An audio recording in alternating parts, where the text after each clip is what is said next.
Hello student, theodolite की आज की क्लास में हम बात करेंगे मेजरमेंट ऑफ हॉरिजॉन्टल एंगल के बारे में, जिसमें हम डिस्कस करेंगे कि रिपीटेशन मेथड के द्वारा हम कैसे दो पॉइंट के बीच में हॉरिजॉन्टल एंगल को मेजरमेंट करते हैं। साथ में हम बात करें इस टॉपिक के इंपॉर्टेंस की, तो जितने भी हम कंपटीशन के एग्जाम देते हैं, चाहे वो हमारा स्टेट लेवल के हो या सेंट्रल लेवल के हो, तो उन कंपटीशन के एग्जाम में रिपीटेशन मेथड से जुड़े हुए हमें कुछ इंपॉर्टेंट क्वेश्चंस देखने को मिलते हैं। ज़्यादातर हम बात करें तो रिपीटेशन मेथड को यूज करने से जो एडवांटेज होते हैं वो एडवांटेज से जुड़े हुए कंपटीशन में हमें ज़्यादा क्वेश्चंस देखने को मिलते हैं। और अगर आप इस टॉपिक से जुड़ी हुई थ्योरी लिखना चाहते हैं तो ये लेक्चर काफ़ी आपकी मदद करेगा थ्योरी लिखने के लिए, और इसको हम डिस्कस करेंगे स्टेप बाय स्टेप, और हर स्टेप को विद डायग्राम के साथ इसको हम समझेंगे ताकि ये टॉपिक हमारा अच्छी तरह से क्लियर हो सके। तो चलिए करते हैं आज की क्लास स्टार्ट, जिसमें हम बात करेंगे कि रिपीटेशन मेथड के द्वारा हमें किस तरीके से दो पॉइंट के बीच में हॉरिजॉन्टल एंगल को हम मेजर करते हैं। अगर रिपीटेशन मेथड को हम समझें तो सबसे पहले एक एग्जांपल के तौर पे मैं आपको समझाता हूं कि मान के चलिए कि हमारे पास दो स्टेशन है P और ये R है। इनके बीच में हमें स्टेशन Q से हमें P और R के बीच में हमें क्या करना है, हॉरिजॉन्टल एंगल मेजरमेंट करना है। यानी हमारा ऑब्जेक्ट क्या है, एंगल PQR मेजर करना है। अब क्या करते हैं इस मेथड में, सबसे पहले हम यहाँ पर क्या आकर थियोडोलाइट में हम एक आउटर व्यू ले रहे हैं। हम इस मेथड में करते क्या है, हम सबसे पहले जानते हैं आउटर व्यू, इसमें हम करने क्या वाले हैं, फिर इसको करेंगे कैसे, स्टेप बाय स्टेप हम इसको एक तरीके से हम इसको डिस्कस करेंगे। तो सबसे पहले मान के चलिए यहाँ पर आपके थियोडोलाइट की रीडिंग 0 आएगी, यानी 0 एंगल होगा इस टारगेट पर। तो आप क्या करेंगे, पहली बार इसको किस तरीके R तक ले जाएंगे और आप एक मेजरमेंट करेंगे एंगल का। मान के चलिए आपका ये 30 डिग्री का एंगल आ जाता है। फिर इस मेथड में क्या करते हैं हम, इस मेथड का एक नेचर है कि एक ही रीडिंग को हम बार बार दोहराते हैं और हर बार जो अगली रीडिंग आएगी वो पिछली रीडिंग में ऐड होकर आती है। मतलब क्या है इस बात का कि जो हमारा 0 डिग्री यहाँ एंगल था वो आके इन दोनों एंगल के, इन दोनों टारगेट के बीच में हमारा एंगल 30 डिग्री हो गया। अब क्या करेंगे इस मेथड में, इसी सेम रीडिंग को हम वापस रिपीट करेंगे। कहां पर, इस पर वापस रिपीट करेंगे यानी 30 डिग्री, और अगली बार फिर दोबारा से हम क्या करेंगे, इसका मेजरमेंट करेंगे। अब यहां पर कितना हो जाएगा, ये 60 डिग्री हो जाएगा, क्योंकि अगर दोनों पॉइंट के बीच में 30 डिग्री का एंगल है तो एक बार हमने यहां से 0 से 30 आ गया, तो 30 रीडिंग को हम दोबारा से यहां पर लेके आए और अगली बार हमने मेजर करेंगे तो हमारे स्केल पर रीडिंग कितनी हो जाएगी, 60 डिग्री हो जाएगी। फिर अगर हम बात करें इसी रीडिंग को हम फिर दोबारा से लेके आएंगे इस वाले टॉपिक, इस वाले टारगेट P पर, और फिर दोबारा से इसका मेजरमेंट करेंगे तो यहाँ पर हमारी जो रीडिंग आ जाएगी वो 90 डिग्री आ जाएगी। इस प्रकार हम क्या करते हैं 3 टाइम्स, यानी कि 3 टाइम्स एक फेस पर। अगर हम बात करें हमारे 2 फेस होते हैं, एक लेफ्ट फेस और एक राइट फेस। तो सबसे पहले हम लेफ्ट फेस सेलेक्ट करेंगे और लेफ्ट फेस पर हम 3 रीडिंग, हम यहाँ पर 3 बार उसको हम रीडिंग को लेंगे। तो इसको अगर आप डिफाइन करना चाहेंगे तो आप कैसे लिखेंगे, इसमें आप लिखेंगे कि repetition method horizontal angle measure करने का एक ऐसा मेथड है जिसमें एक ही एंगल को बार बार हम रिपीट करते हैं, यानी बार बार मेजर करते हैं, और हर बार अगली रीडिंग में वो पिछली वाली रीडिंग प्लस होकर आती है। इस प्रकार जो टोटल रीडिंग आएंगी, जो हमारी टोटल रीडिंग आएगी, टोटल हमारी रीडिंग कितनी आई है, 90 डिग्री आएगी। ये हमारी जो टोटल रीडिंग आती है उस टोटल रीडिंग में number of operations, it means number of कितनी बार हमने मेजर किया है। तो फर्स्ट टाइम ऑपरेशन ये था, सेकंड टाइम ये, थर्ड टाइम, तो 3 बार हमने क्या किया है, रीडिंग को रिपीट करके मेजर किया है। तो इसमें 3 से डिवाइड करेंगे तो यहां पर आपकी एक अल्फा एवरेज हमारी रीडिंग आएगी, और यही एवरेज हमारा जो एंगल होगा वो लेफ्ट फेस के लिए हमारा एंगल का काम करेगा। यानी लेफ्ट फेस पर आपका ये जो अल्फा एवरेज आया है वो किसका आया, अल्फा लेफ्ट पर आया, लेफ्ट फेस के लिए आपका ये एवरेज एंगल एक आ जाता है। यानी हम करते क्या है, दोबारा समझेंगे एक बार कि हमने 0 डिग्री यहाँ पर रीडिंग पड़ी, तो यहाँ से यहाँ तक हमने एक बार, पहली बार जब हमने एंगल मेजरमेंट किया 30 डिग्री। अब बात आती है यहाँ पर कि जो 30 डिग्री आई वो दोबारा से रिपीट करेंगे 60 हो जाएगी, फिर दोबारा रिपीट करेंगे हम वो 90 हो जाएगी। तो 3 बार ऑपरेशन किया हमने, उसको 3 से डिवाइड करके हमारा आंसर आ जाएगा। ये नंबर जो टोटल आई है उसमें हम 3 से डिवाइड करेंगे और हमारा आंसर आ जाएगा। ठीक है, अब इसमें देखिए 3 रीडिंग हमने रिपीट की है लेफ्ट फेस पर और 3 ही रीडिंग रिपीट की जाएंगी राइट फेस पर, यानी टोटल हम 6 बार हम रीडिंग मेजर करते हैं। लेफ्ट फेस की जो एवरेज रीडिंग आएगी और राइट फेस की जो एवरेज रीडिंग आएगी, उन दोनों को जोड़कर उनका भी हमें एवरेज लेना है, वो हमारा एक्यूरेट आंसर होगा P और Q के बीच का, यानी एंगल PQR हम मेजर करते हैं। ये हुआ हमारा एक आउटर व्यू कि हम इस मेथड में करने क्या वाले हैं। अब बात आएगी यहाँ पर कि सर ये हम करेंगे किस तरीके से, तो कैसे करते हैं उसको समझते हैं। पिछले मेथड में आपको याद होगा हमने जनरल मेथड डिस्कस किया था, पिछले मेथड हमने कौन सा डिस्कस किया, जनरल मेथड हमने डिस्कस किया। अब डिस्कस करने वाले हैं रिपीटेशन मेथड।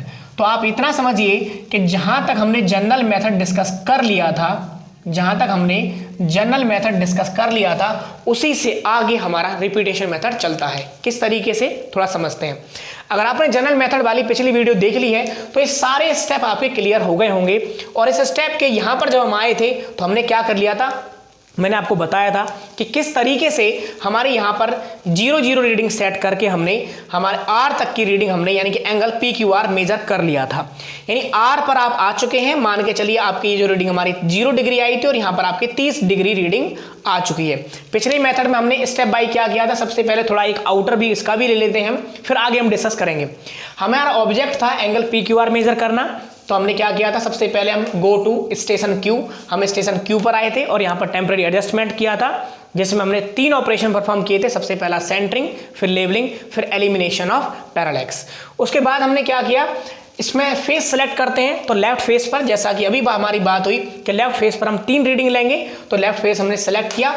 फिर हम जो इसके क्लैंप स्क्रू कौन सा लूज करेंगे, कौन सा हम टाइट करेंगे और कौन से हम कैसे मूवमेंट कराना है, किस तरीके से हमारी आर तक की जो रीडिंग आ गई थी, वो उम्मीद है कि पिछला लेक्चर आपने पूरा देख लिया होगा। अगर नहीं देखा है तो अभी आप तुरंत जाके वहां पर पहुंचिए, उससे आगे की कहानी हम यहां पर डिस्कस करेंगे इस मेथड में कि किस तरीके से हम आगे डिस्कस करने वाले हैं। ठीक है, तो ओवरऑल हमने यहां पर 30 डिग्री तक रीडिंग हमने मान लिया कि आर की रीडिंग फर्स्ट ऑपरेशन हमारा यहां पर हमने पिछले लेक्चर की मदद से हमने जनरल मेथड में जैसे किया था वैसे हमने फर्स्ट ऑपरेशन हमने यहां पर क्लिक कर लिया। अब हम ये सीखेंगे कि भाई इसके अलावा इससे आगे हम क्या करने वाले हैं उसको हम देखेंगे। ठीक है, तो अब मैं आपको थोड़ा सा बताता हूं, देखें इस डायग्राम को थोड़ा। तो अब देखें यहां पर हमारे इस कंडीशन पर हम आ चुके हैं, यानी पिछले जनरल मेथड से हमने डिस्कस कर लिया है कि कैसे हम P से लेके R तक की रीडिंग को हम कैसे मेजर करेंगे।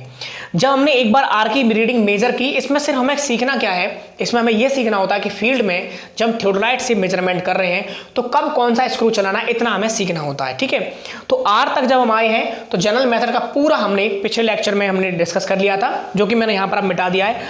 अब हम बात करेंगे आगे की तरफ। तो अब आर पर आ चुके हैं, यानी 30 डिग्री का एंगल आप मान के चलिए आपने मेजर कर लिया। अब हमारा काम क्या है, अब हमारा काम यह है कि जो 30 रीडिंग यहां पर आई है, ये सेम रीडिंग हमारी हमें रिपीट करनी है अगले प्रोसेस में, यानी सेकंड ऑपरेशन में। पहला ऑपरेशन तो हमारा जनरल मेथड की तरफ मदद से हो गया। अब जब सेकंड टाइम हमारा काम क्या है, आप सोचिए यहां पर 30 रीडिंग है, यही सेम रीडिंग हमारी आनी चाहिए कहां पर, इस वाले टारगेट 30 P पर आनी चाहिए, जो कि आर की रीडिंग है अभी फिलहाल में। तो यहां पर अब यही रीडिंग आनी चाहिए हमारी P पर आनी चाहिए। तो अब करेंगे क्या इसमें, हम देखें। हमारा काम यह है कि थियोडोलाइट की जो प्लेटें हैं जो 30 डिग्री एंगल यहां रिप्रेजेंट कर रही हैं, हम चाहते हैं कि पूरा का पूरा थियोडोलाइट के बीच की जो प्लेटें हैं, यानी जो हमारी अपर प्लेट है और लोअर प्लेट जहां चिपकी हुई हैं, जो एंगल में हमें शो कर रही हैं 30 डिग्री, यही सेम एंगल हमारा ट्रांसफर करना है बिना रिलेटिव मूवमेंट के। यानी कि बिना रिलेटिव मूवमेंट किसका, प्लेटों के बीच का मूवमेंट नहीं होना चाहिए, क्योंकि प्लेटों के बीच में अगर मूवमेंट हो जाएगा तो ये 30 डिग्री का एंगल नहीं रहेगा, वहां पर वो एंगल हमारा घट या बढ़ जाएगा। हम चाहते हैं एज इट इज जो 30 डिग्री की रीडिंग है वही हमें यहां ट्रांसफर करनी है। तो करेंगे क्या, तो इस कंडीशन हम करेंगे ये जो लोअर स्क्रू है हमारा, जो लोअर क्लैंप स्क्रू है उसको आप लूज कर दीजिए। लोअर क्लैंप स्क्रू को जो हम लूज कर देंगे तो होगा क्या, जो लोअर क्लैंप स्क्रू को हम लूज करेंगे तो पूरा का पूरा हमारा स्पिंडल, जो ये आउटर स्पिंडल है, जो ब्लू कलर का स्पिंडल आपको नजर आ रहा होगा, इस पर पूरा इंस्ट्रूमेंट घूमने लगेगा और ऐसे घूमेगा कि दोनों प्लेटों के बीच में हमारा कोई मूवमेंट नहीं होगा, लेकिन सिर्फ इंस्ट्रूमेंट घूमेगा पूरा। और इंस्ट्रूमेंट को आप घुमाकर, यानी इस टेलीस्कोप को आप घुमाकर क्या करेंगे, इसी 30 डिग्री को आप P पर लेके आ जाइए। तो मैं यहां पर लिख रहा हूं सबसे, अब हम क्या करेंगे, उससे आगे की बात यहां पर हो रही है कि लूज, यहां पर क्या करना है हमें, लूज, यहां पर लिख रहा हूं मैं loose lower clamp screw, loose lower clamp screw and bisect station P and clamp after bisecting, and clamp again लिख देता हूं, and clamp again after bisecting and for exact bisecting use slow motion screw. कौन सा? Lower वाला। Use lower slow motion screw. इस बात को मैं आपको थोड़ा समझाता हूं। देखें, हमने क्या करना है, हमने क्या किया, लोअर स्क्रू में लूज कर दिया। लोअर स्क्रू को लूज करने पर होता क्या है, no relative movement between plates, यानी दोनों प्लेटों के बीच में कोई मूवमेंट नहीं होगा। इसका मतलब जो भी रीडिंग आपकी प्लेट पर है वो रीडिंग आप कहीं पर भी ट्रांसफर कर सकते हैं। उसको इंस्ट्रूमेंट को अगर 360 डिग्री भी घुमा देंगे तो आपकी रीडिंग में कोई डिफेक्ट नहीं आएगा। ये रीडिंग आपकी वही रहेगी हमारी बर्नियर प्लेट और मेन प्लेट के बीच में जितनी भी है। तो इस 30 रीडिंग को मुझे ट्रांसफर करना था, क्योंकि रिपीटेशन मेथड की रिक्वायरमेंट है कि एक रीडिंग को बार बार रिपीट करना है हमें। तो हमें इस रीडिंग को यहाँ पर रिपीट किया, और रिपीट करने के बाद जब हम यहाँ आएंगे तो उसके लिए हमने किया ये कि लोअर क्लैंप स्क्रू जो था उसको हमने लूज कर दिया, और हमने टारगेट पी को बाइसेक्ट किया। हमने क्या किया, दोबारा से टारगेट पी को देखा है। ठीक है, तो जब दोबारा से हमने टारगेट पी को यहाँ पर देखा तो उसके बाद यहां पर हमारी उसे एग्जैक्ट बाइसेक्ट भी करना है। तो टारगेट पी को देखने के बाद में क्या लिखा है, loose lower clamp screw and bisect station P. तो बाइसेक्ट कर दिया, नाउ अगेन क्लैंप। तो आपने क्या किया, अब उसको क्लैंप कर दिया, क्योंकि लूज तो छोड़ेंगे नहीं, अदरवाइज इंस्ट्रूमेंट हिलता रहेगा हमारा। तो अगेन जब हमने क्लैंप कर दिया तो ये पी को देख रहा होगा। लेकिन क्या ये एग्जैक्ट बाइसेक्ट है? क्योंकि पी को एग्जैक्ट बाइसेक्ट करना है तो हमेशा एग्जैक्ट बाइसेक्टिंग के लिए, जिसे हम कहते हैं फाइन बाइसेक्टिंग, ये क्वेश्चन हमारा कंपटीशन पूछा जाता है कि फॉर द फाइन बाइसेक्टिंग, जो फाइन बाइसेक्टिंग कर रहे हैं, जो एग्जैक्ट बाइसेक्टिंग हम करते हैं, तो उसके लिए कौन से स्क्रू यूज होते हैं? तो उसके लिए यूज होते हैं हमारे लोअर क्लैंप स्क्रू, हमारा लोअर टेंजेंट स्क्रू, जिसे हम स्लो मोशन स्क्रू भी कहते हैं, और एक अपर टेंजेंट स्क्रू जिसे हम अपर स्लो मोशन स्क्रू भी कहते हैं। चलिए, तो अब हमने क्या किया, एग्जैक्ट बाइसेक्ट कर लिया। इसका मतलब क्या है कि हमारे इस स्टेशन पर अब एग्जैक्ट बाइसेक्ट भी है और रीडिंग हमारी 30 डिग्री आ चुकी है। अब हमें क्या करना है, अब हमें रीडिंग को बढ़ाना है, यानी अगली रीडिंग मेजर करनी है इन दोनों के बीच में दोबारा से। तो अब रीडिंग बढ़ाने के लिए क्या होगा, रीडिंग बढ़ाने के लिए जरूरी है कि अभी मान के चलिए यहाँ पर 30 रीडिंग है, तो अब हमें रीडिंग बढ़ाने के लिए हमारी जो अपर बर्नियर है इसको रोटेट कराना जरूरी है। आप इतना समझिए कि प्लेटों के बीच में मूवमेंट होना जरूरी होगा। तो जब प्लेटों के बीच में मूवमेंट होना जरूरी है तो उस कंडीशन में हम क्या करेंगे, लोअर क्लैंप स्क्रू को तो लोअर क्लैंप रहने ही देंगे, लेकिन अपर क्लैंप को क्या कर देंगे, लूज कर देंगे। उससे होगा क्या, जब हम अपर क्लैंप हमेशा किसके लिए काम करता है, अपर प्लेट के लिए। जब अपर क्लैंप हम लूज कर देंगे तो अपर ऊपर वाली जो प्लेट है, यानी जो ब्लैक कलर का पूरा आपका जो इंस्ट्रूमेंट है ये रोटेट करने लगेगा, लेकिन ब्लू कलर की प्लेट हमारी रोटेट नहीं होगी। ठीक है, तो अपर वाली हमारी क्या है, अपर क्लैंप को हम लूज कर देते हैं। तो मैं यहां पर लिख रहा हूं अपर क्लैंप, अब यहां पर लिख रहा हूं नेक्स्ट ऑपरेशन अपर क्लैंप नाउ। अब क्या करना है, नाउ अपर क्लैंप लूज। अब हमें क्या करना है, अपर क्लैंप लूज करना है। ठीक है, एंड रोटेट, अब क्या करना है, and rotate instrument, and rotate instrument towards R and bisect it and for exact bisect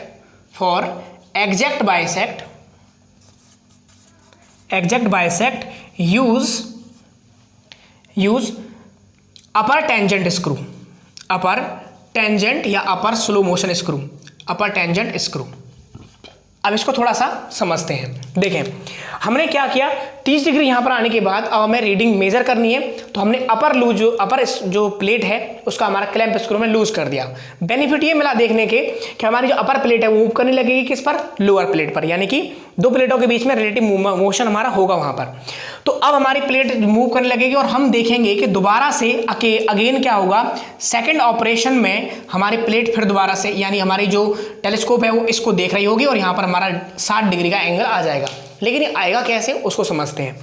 हमने क्या किया, अपर को हमने लूज किया और लूज कराने के बाद में रोटेट इंस्ट्रूमेंट टुवर्ड, हमने क्या किया, इंस्ट्रूमेंट को रोटेट कराया किसकी तरफ, आर की तरफ रोटेट कराया टेलीस्कोप को, और हमने यहाँ पर क्लैंप कर दिया किसको, अपर को क्लैंप किया। फर्स्टली यहाँ पर मैंने क्या लिखा है, upper clamp screw loose and rotate instrument R, यहाँ पर लिख रहा हूँ आर एंड, इसके बीच में लिख लेना आप, ठीक है, आर एंड इसी के बीच में आर के बाद यहां पर लिखेंगे again clamp it, again clamp upper clamp screw, upper clamp.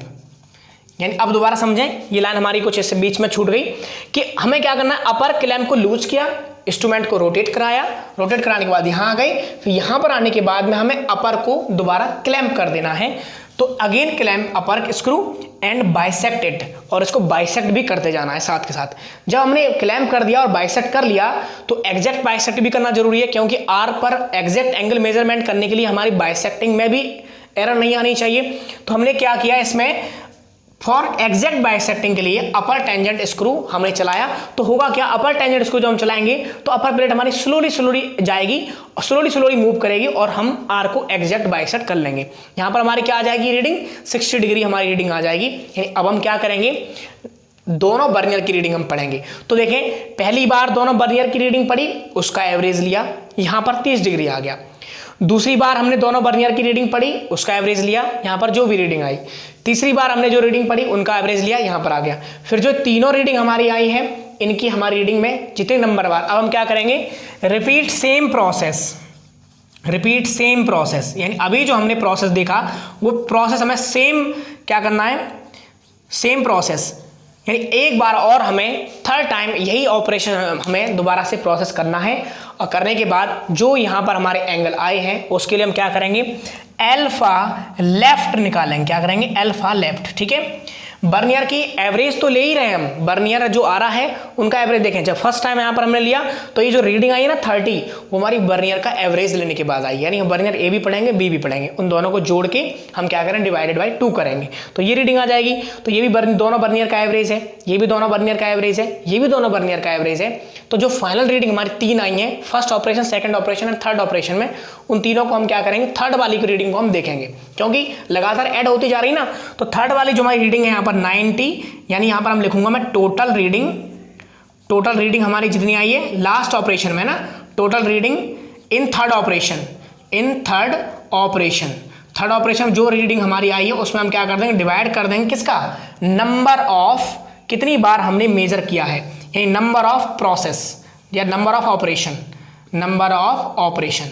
तो यहां पर जो रीडिंग आपकी आएगी वो आएगी हमारी alpha average of left, alpha average left आ जाएगा। ठीक है, सेम वे में अब क्या करेंगे, हम फिर दोबारा से वहीं चलेंगे कि हम राइट फेस सेलेक्ट करके आएंगे और फिर राइट फेस के द्वारा पूरा प्रोसेस करते आएंगे, और यही सेम प्रोसेस चलता आएगा। फिर यहाँ पर हमारी एक राइट फेस की भी इसी तरीके से एक रीडिंग यहाँ पर हमें मिलेगी।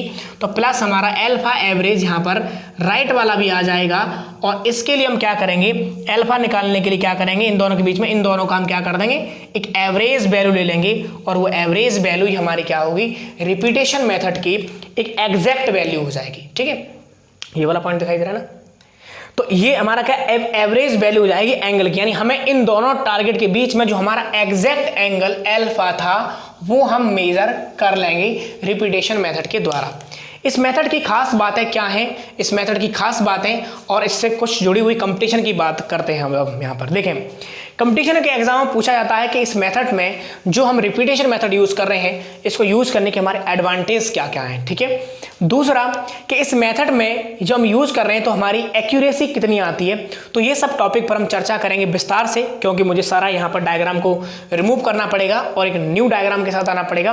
तो उसके लिए आप अगली वाली वीडियो पर हम चलते हैं। फिलहाल में जो ऑपरेशंस मैंने बोले हैं, मेनली क्या है, कंपटीशन में पूछे जाते हैं ये ऑपरेशंस, यानी क्लैंप स्क्रू कब लूज करना है, कब हमें टाइट करना है, कब हमें टेंजेंट स्क्रू चलाने हैं, कब हमें उनको लूज टाइट करना है, इस तरीके की बात है। यानी कि क्लैंप स्क्रूज के बारे में हमें यहाँ पर कंपटीशन में ज़्यादा फोकस देखने को मिलता है। और हमसे ये भी पूछता है कि सेंट्रिक एरर है तो क्या होगा, ग्रेजुएशन एरर है तो क्या होगा, बाइसेक्शन की एरर आ रही है तो क्या होगा, अगर हमारी फंडामेंटल लाइंस ठीक नहीं है तो क्या इस मेथड से हम कुछ एरर दूर कर सकते हैं। इन सभी सवालों का जवाब जानने के लिए हम अगली वीडियो पर चलते हैं। धन्यवाद दोस्तों इस वीडियो के लिए। अगर ये वीडियो आपको अच्छी लगी है तो इस वीडियो को आप लाइक करें, अपने फ्रेंड्स के साथ शेयर करें और हमारे चैनल को सब्सक्राइब करके ज़्यादा से ज़्यादा सपोर्ट करें। धन्यवाद।